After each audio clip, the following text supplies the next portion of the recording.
Hello,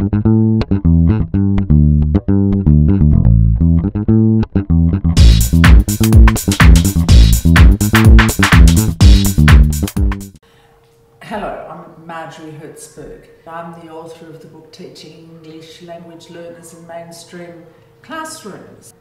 I was asked to write this book for Peter because we could see that there was a need to help mainstream classroom teachers who have a lot of EAL students in their classrooms, English as an additional language students in their classrooms.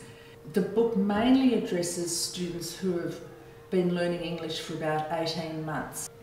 Most of the students do get support from an EAL teacher, specialist support, for the first 18 months, but then after that, often mainstream teachers carry the load by themselves.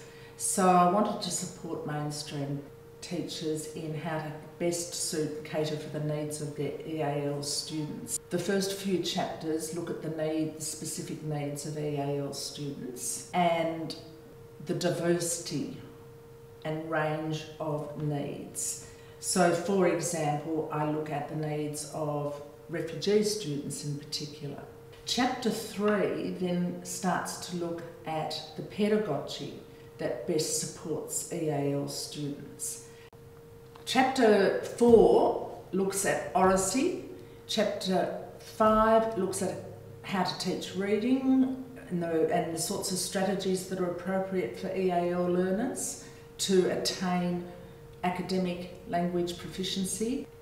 Then in Chapter 7 I pull it all together and I focus on certain drama strategies that are appropriate for enhancing literacy development. I also look very carefully at Reader's Theatre because Reader's Theatre is a wonderful way for children to learn English because they're actually articulating the language and it's a really good model of English that they're articulating. Students learn fairly quickly social language. They can communicate in a playground quite soon.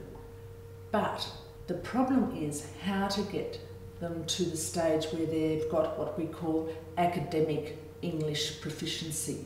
I demonstrate a teaching and learning sequence that I find very useful for the teaching of any text, be it factual or fiction. We get ready for the text, we get into the text, then we come back to the text, and then we go beyond the text. Within those particular areas, I demonstrate lots of different strategies. Getting ready for the text, activating prior knowledge, finding out what children already know, then building up the field is a critical part before we ask children to read a particular text. My book explains how important it is to have teaching and learning sequences where there is a lot of talking going on and where students are actively engaged in the process of learning.